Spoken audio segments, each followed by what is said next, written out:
let's start, man, just big, broad. So obviously, a lot of craziness going on. Everybody, as we're talking right now, is in quarantine. There's obviously, just a huge amount that's vying for people's attention.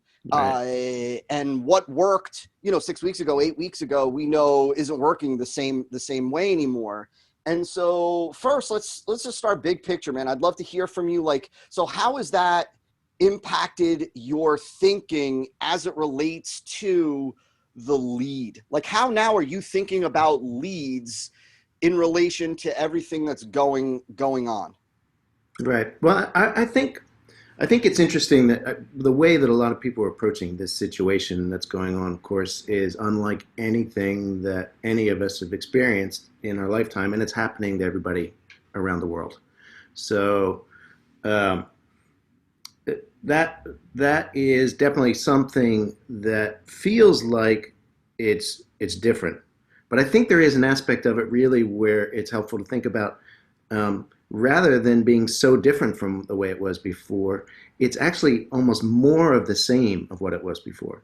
So one of the things we talk about when we talk about leads is that a lead is so crucial. It's the thing that gets so much focus in a promotional effort because it does a couple things. One thing is it sets a pace for everything else that you're going to do in the promotion, right? Because once you lay down that framework, it just determines what direction you can build everything else on top of that, right through to the close.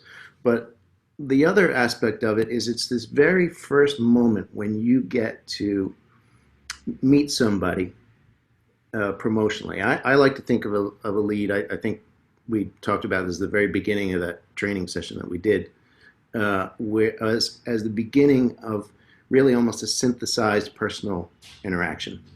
This is how you meet somebody face to face for the first time with the promotion, and you have to do the same things that we always do when we're interacting with somebody, which is make a connection that's built on trust and that is going to let that person see that the time that they're going to spend with you during that promotion is going to be worth it for them.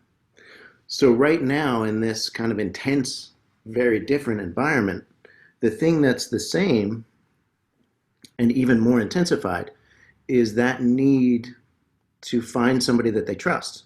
Mm. And a lot of the things that are going on for us are the same concerns that we had before this situation was going on: family, health, making money, surviving, saving, but all intensified. So that the problems that they need to resolve are very similar problems that they want you to address right away, and that they want to feel right away that you're going to address.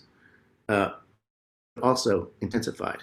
Everybody's feeling these emotions more deeply. Everybody's feeling these problems more deeply, uh, and they're maybe a little more skeptical of who it is that's approaching them because uh, then they're going to think that maybe you've got an agenda.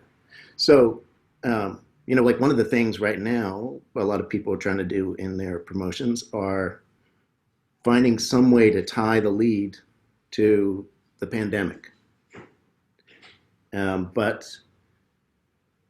when you get 100 pitches a day that are tied to the pandemic, what are you going to think? You're going to think, oh, here's somebody who's been an opportunist with the pandemic.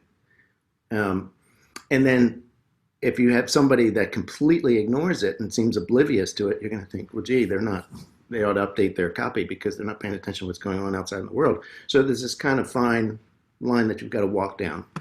So, Yeah, that's fascinating, man. I mean, there's so much that you said in there that I just I want to understand a little bit more. So you said, so we've got to establish trust in the lead. And today that is more critical than than ever before, right? So even though we always Right. want to, like, we always want to convey, you know, or establish trust in the lead in that first interaction with somebody, but today it's much more like, it's much more critical, it sounds like, because of the level of distrust, especially, I guess, with, you know, not knowing what to believe in the news and who's right and who's wrong and who's telling the truth Right. and who's not. And so right there, I guess they're really looking for somebody to be that kind of, that support that they can go to and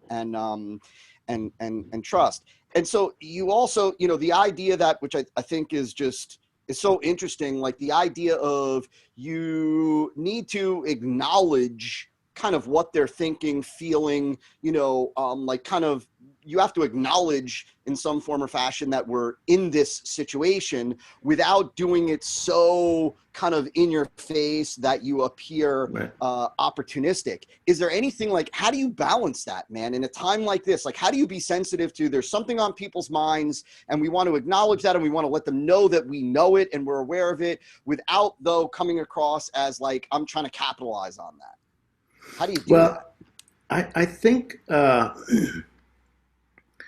I think it, you know, I'm thinking of this, that expression. I think it's Ogilvy who says the thing about the customer is not stupid, she's Yeah. your wife. Yeah. Um, you know, uh, part of the reason I believe that he says that is, he says, you know, if you were selling something, how would you sell it to somebody that you respect?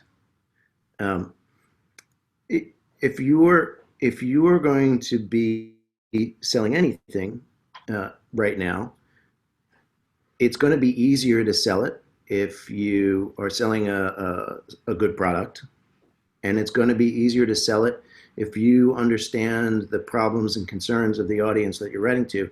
I think that that's the value of this idea of always taking it back to this personal interaction uh, mindset, because the easiest way to do that, to walk that line, is with authenticity. Um, you know, and the kind of transparency where you're not giving away everything, because you're selling something, so something's got to be behind the paywall.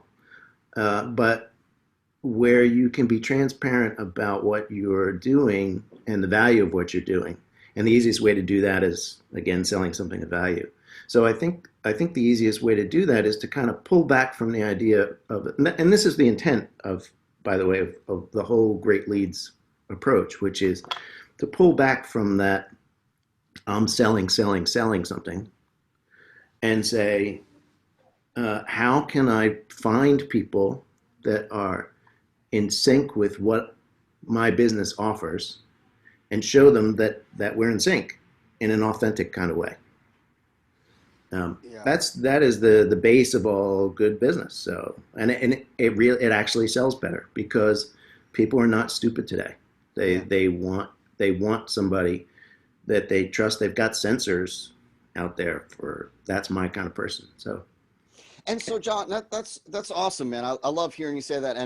And John M, right? Does it sound familiar, right? Like that, be authentic, be real, like be, you know, don't try to be this slick, you know, salesperson that's like, look over there, and then we do something over here. And right. so I love, you know, I love, John Ford, what you just said. And so the authenticity, which I believe, right, is, I believe that, you know, I believe that people are much more so today than ever before, even really prior to this crazy situation. People were really crying out for more authentic copy. Like, they just wanted Mhm. somebody to tell them like it is. Just say it like Right. it is, and don't use like this, you know, don't use the hyperbole, the hype, any of that kind of stuff. And so, so is there anything else that you can share about how do you ensure that you come across as authentic? I know that almost sounds strange asking, like, how do you ensure that, what Mhm. trickery do you have that I could use to come across as authentic? Right. But you know, because there's so many people out there that are teaching, you know, copy, and they're really teaching, like, you know, the old school, and I love the direct response legends of, like, on my bookshelf, it's the most valuable books that I have, the old, you know, the John Caples, the Robert Collier, but they're teaching like salesmanship and sell and sell and sell. And so what does that, like, what does being authentic look like in copy in the lead today? Yeah. Well, I think that's a good question. I think that um, when I say about being authentic, most of the people that are out there to sell something, I think it's a testament to I don't want to get over the top here, but to humanity in general. I think most people actually don't want to be a hypey salesman Mm. who's slapping paint on a bad car, or all that other stuff. Um, and I think that that's why a lot of people come looking for salesmanship advice. That's why they read those books, because not because they're trying to figure out how to get one over on a customer, but because they're trying to figure out how to deliver what they believe is a good message in a way that's going to work for, that's going to get past all the other noise that's out there, because there is a lot of noise out there. On the page, I mean, there are loud. I know lots of copywriters, and I was just talking to one via Zoom call yesterday in an interview, a guy in the UK, who's an old friend, very nice, very friendly. Um, and I was saying, it's interesting how copywriters' personalities. Um, I'm not trying to, we're all copywriters that are on this call, but I think they all tend to be pretty nice. The ones that I know, they tend to have a good sense of humor. They tend to be really interested and curious about things. Um, I don't think that that's accidental, but I also know that some of the copywriters I know are really extroverted and kind of loud, and they take over a room, and others can like disappear and against the wall and just soak it all in and then write about it later. Um, so does authenticity, in copy, like you look at a piece of paper, somebody might have a headline that's big and bold and loud, and somebody might have something that's more subtle, but they can both be authentic. Mm. So I don't think that's the measure of it. I think the measure of it is um, where you read it and you feel like somebody's on to kind of new and interesting idea that they know something about that they can transmit to me. Even as copywriters, we read stuff and review stuff and put stuff down the line and say, "Hey, really good use of testimonials here. Love the way you told that story," and all those things. That's the copywriter mindset. But just minutes before I was doing this, I was reading some copy by a guy by Joel, Joel, uh, who works with Joe, Yeah. um, Yeah. and I was reading something that he did, and I was halfway through it, and I was thinking, "Hey, I want to try this business buying idea that he's written about in the copy."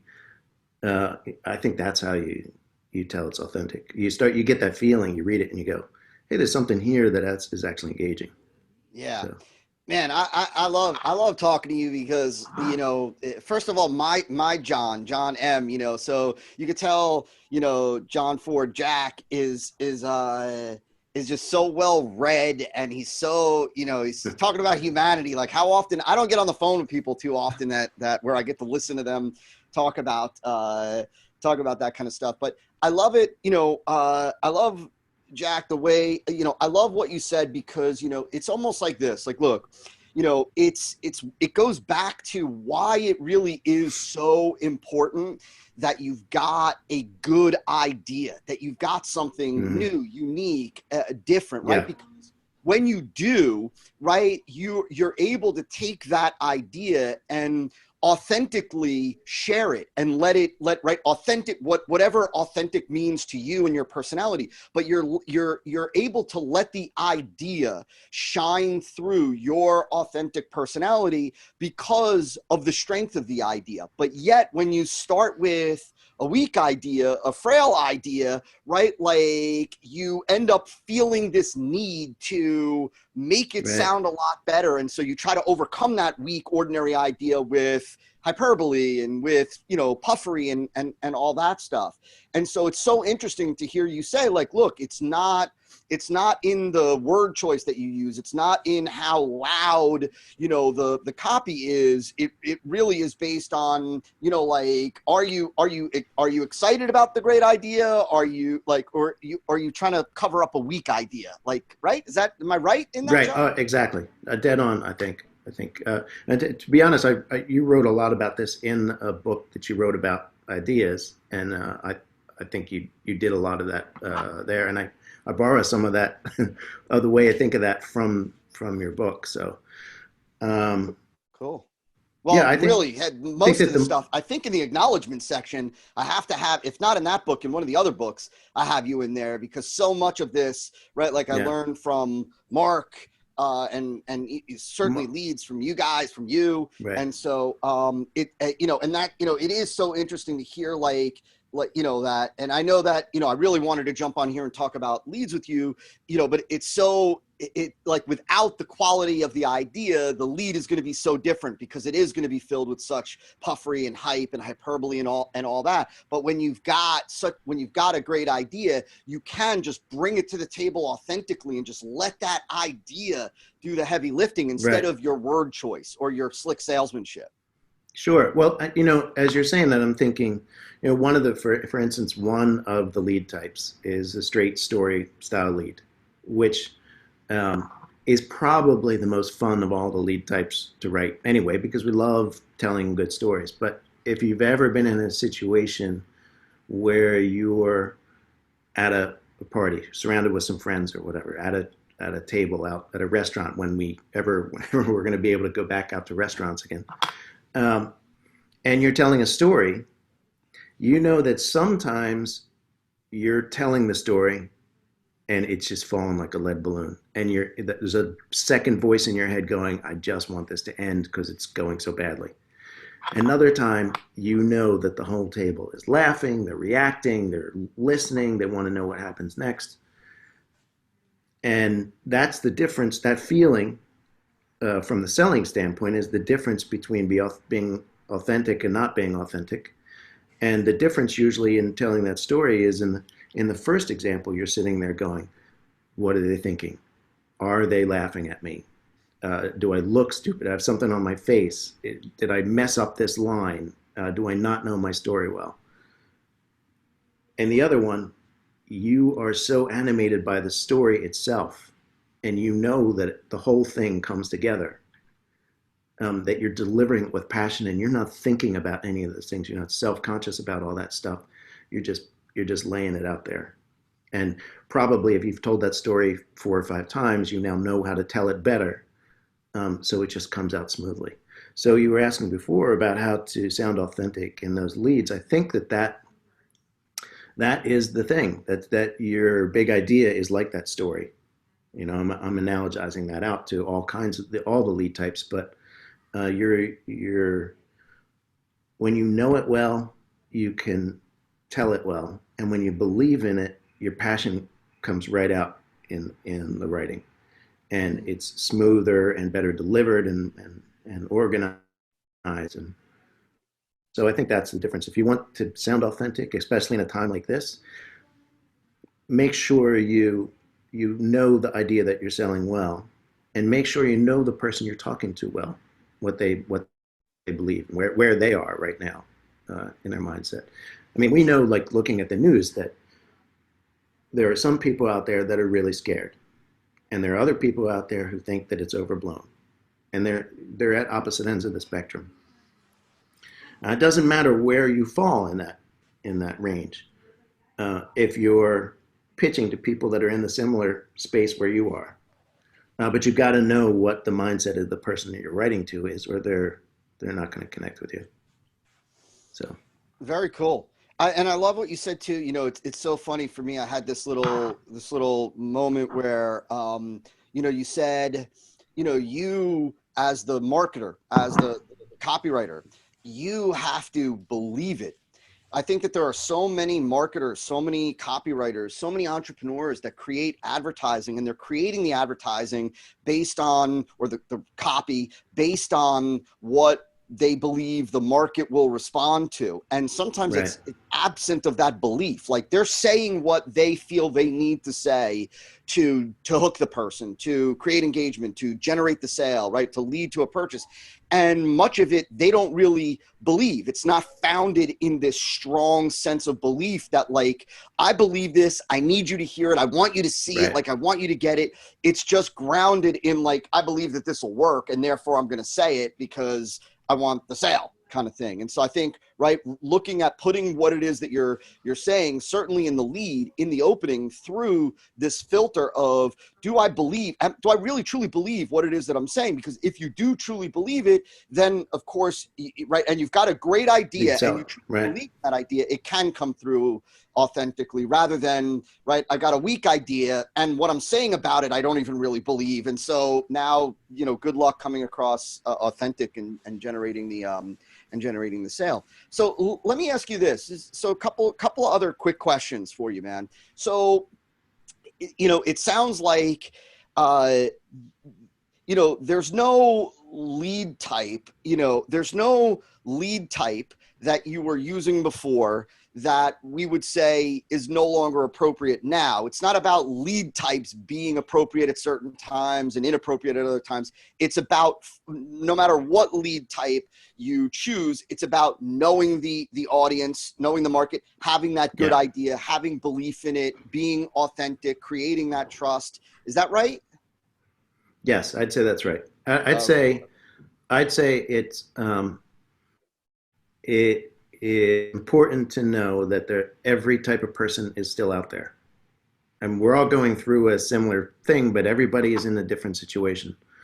So there there is no one lead type that fits all, which is why we don't have just one lead type in Great Leads. Um, a lot of what that book is about, before you even get into what the lead types, is figuring out where that person is, figuring out what kind of person it is that you're selling to. How this is all that stuff that we love from Gene Schwartz. Um, what level of awareness they have, and what level of sophistication they have, which are two different things. So the awareness is about awareness of their own problem, about awareness of the product, and the different ranges of that. And the sophistication is about really about how much they've been approached, Mm. uh, and um, I guess worked over, how jaded they are, really. So um, all that starts, as a business owner, a lot of business owners say, I've got this thing, how do I sell it? Because this is what's great about it.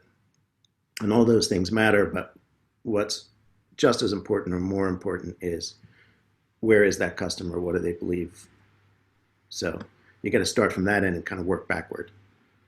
Yeah, no, that's great, man. I mean, that's something that, like John M., we've talked about, before, right? It's all within the context of who are you talking to, what are they aware of, what do they know, Right. what have they heard before from other people, right? What are they being told even right now? Which I think goes back to John, what you said earlier about, like, look, if they're being pounded with messages about the pandemic and the virus and whatnot, and we come out with that same kind of, a message along the same vein, well, we sound like more of the same. It's more noise. There's no differentiation, all that. So I think you have to understand who you're talking to, what is their level of awareness, what is their sophistication in terms of, like, what have they heard, what have they been presented with.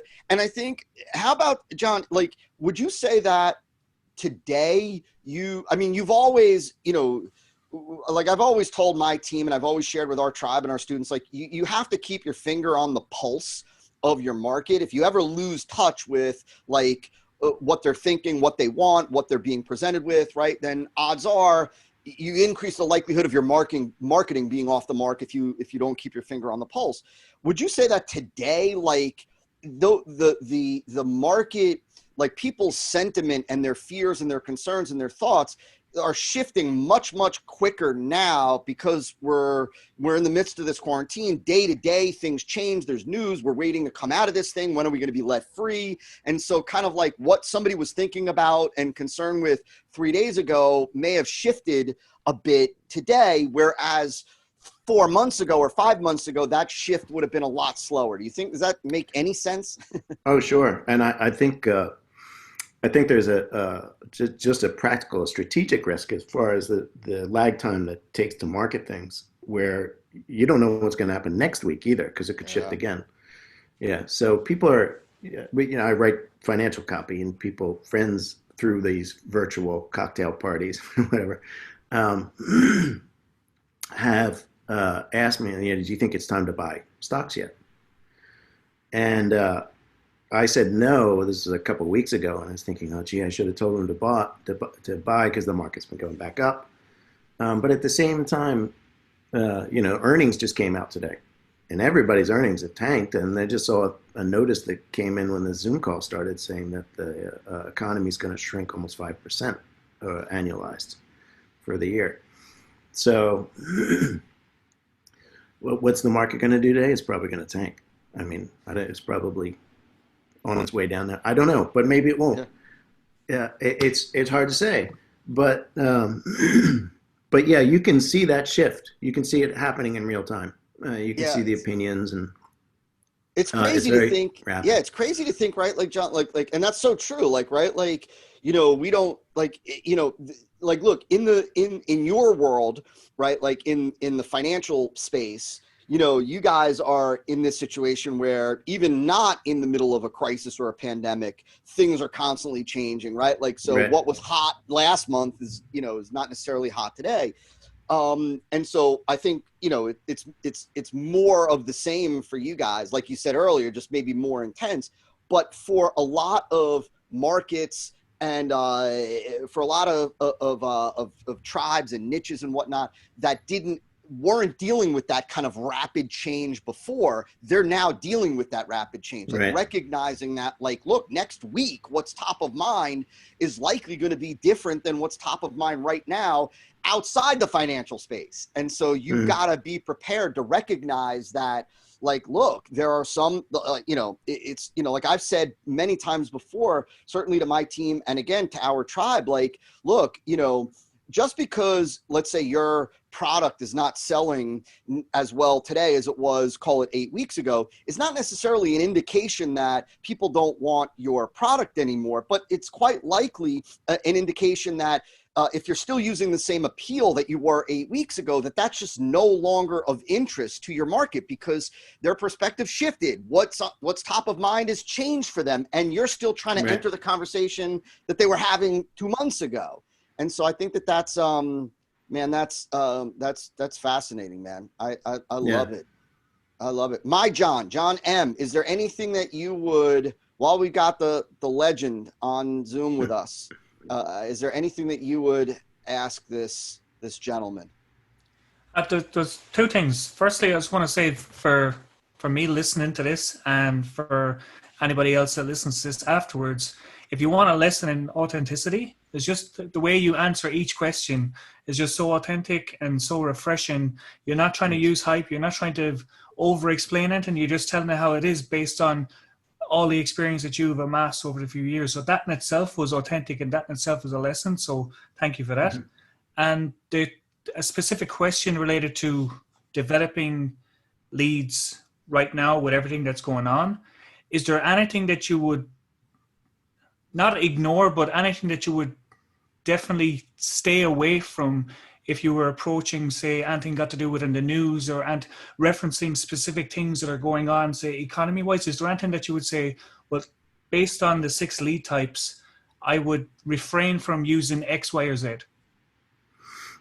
Well, I think the nature of how you decide to do the lead types is understanding the differences in customers. So it would be hard to universally pick things that you can't talk about.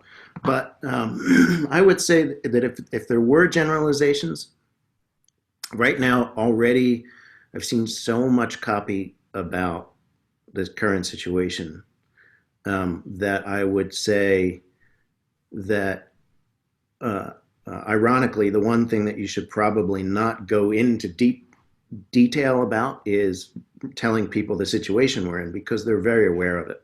So the awareness, they just don't, and that's not a thing that, like, they, not that they don't care about it. It's just that if you start a conversation about the thing that they already know, their eyes are going to glaze over and like, I know this. When's he going to get to the meat?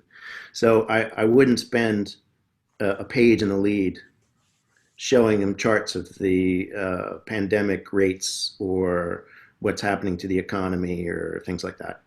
So that's just an awareness level. And I also think, you know, we have a group that sits around and reads copy. We talk about what we like or don't like. And I saw a piece of copy for a guy with a survival business. And he went into like 4 or 5 pages of intense description about what happens to your body if you get the coronavirus and have the worst possible case. And I was reading it and I was like, well, okay, this is definitely more interesting than charts and things like that, because it's like a horror movie. But I did think at some level, you know, I think people who are selling stuff have a bad reputation with people who don't sell stuff, as like we're trying to get people to buy things that they don't need. Yeah. And I think that's why the people who are in the business of selling things, which is a large percentage of all types of business, why we don't want to be hype monsters and things like that. So I read his thing and I thought, this might actually have some appeal to an audience that's feeling things at an extreme intensity. But personally, I couldn't do that, because I don't want to put a piece of copy like that in front of somebody's grandma and scare the crap out of her. Just from a moral standpoint. So that's a personal choice. It's a choice I feel like I would hope other people don't make too. But I think it answers again in the same way. I wouldn't spend a lot of time dwelling on this specific crisis, because again, a lot of the people who are here trapped at home, no matter how it is that they're going through the pandemic or the lockdown, or how they feel about the response, they do still have to figure out how to make an income. They do have to figure out how to stay healthy and all those other kinds of things. And those are pre-event concerns, and they will be post-event concerns. So right now, what's really changing, I think, is the way that you talk about them. So you make it clear that you understand that both that they exist and that they've been influenced somewhat by current events.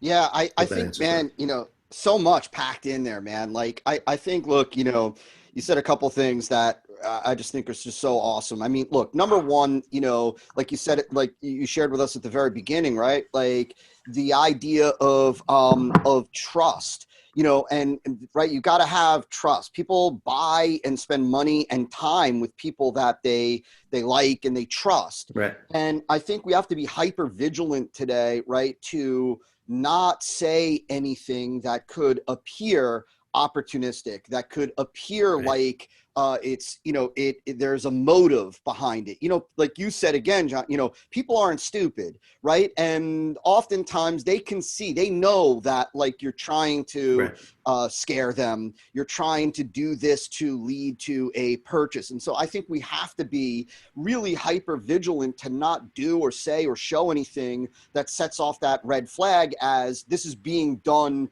with a motive. The other thing, you know, I was reading I was reading something from this guy who produces television shows, and I believe that he's the guy who pitched The Biggest Loser television show. Mm-hmm. And I think he pitched, he's the guy behind Bar Rescue, like a lot of these like real reality things.